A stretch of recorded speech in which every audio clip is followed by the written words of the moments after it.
Hi, it's Leslie Meredith with Breakbulk Events and Media. I'm here in Bremen at Breakbulk Europe, and I am joined by Jigar from JSL Global. Welcome. Thank you very much. It's so nice to have you here. Tell us a little bit about your company. Basically, JSL Global is a Qatar-based company. The group is part of Jasim Customs.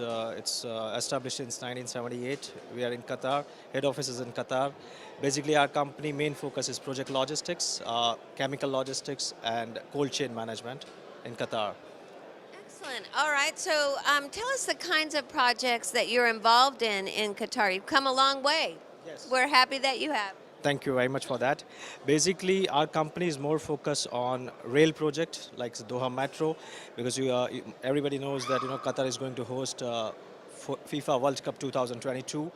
So Qatar is more focused on the infrastructure projects since last 1 decade, and basically our company is focusing on metro projects like Qatar Rail. We are doing some job for stadiums as well in Qatar. That is so exciting. How many visitors do you expect? Sorry, I didn't. You meant to say for the Yes. FIFA World Cup? We are talking total 12 stadiums. 9 of them will be totally new built, and 3 will be renovated. So you can say each maybe around 40 to 50,000 capacity. So you can calculate what type of audience we are expecting just for football, and of course the visitors and other people coming for this event, big event in 2022.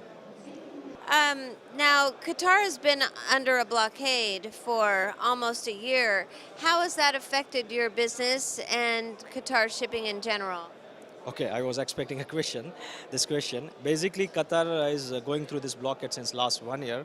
I'm basically from India and settled in Qatar for last 12 years. I would say that Qatar government, Qatar full population has handled this matter in a totally positive manner. Means of course it has affected us, but if you're looking at the logistics front or heavy lift business, not affected a lot, not affected at all. I would say most of the shipping lines or break bulk operators or ro operators has found a good solution to new routes directly to coming to Qatar. Now most of the vessels coming from India, Singapore, China, Turkey is directly calling Qatar port, so it is not coming via Jebel Ali, Dubai, which earlier used to be the case. So that's working. This being flexible, finding alternatives is working for. Yes, absolutely. Yeah, Okay. Well, that's good. Now, is there any end in sight to this blockade?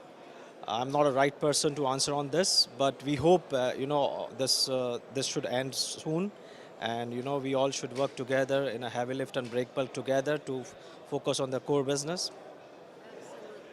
All right. So you've got that as a challenge, but you've got the football as a huge has been a huge opportunity, right? Absolutely, and since last year, or for last 5 years, the projects which Qatar has planned is going exactly as per the planning, as per the deadline. So the tunneling and everything is done, and the metro project is also almost finishing. We are expecting metro to start soon this year as well as next year, and 2 different lines. So we are quite positive, and of course, stadium projects are perfectly going in proper planning way.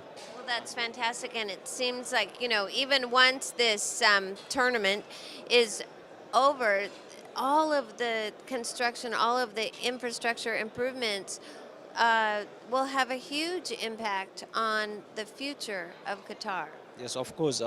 Because of FIFA World Cup as well as Qatar's vision for 2030, a lot of infrastructures are in plan and is going on. So of course it will give a very positive impact to the country. And of course after FIFA World Cup also, Qatar has a good vision for 2030. So, and as you know, Qatar is a LNG natural gas exporter and second biggest country in the world to export this type of LNGs and natural gas. So of course Qatar has a really good future, and we expect oil and gas after this recent changes in the dollar, the oil values and all, we expect a good business for Qatar. Excellent. Well, that sounds like good news from you, and we appreciate you sharing that update on Qatar and your business. Thank you very much. Okay. Appreciate your time.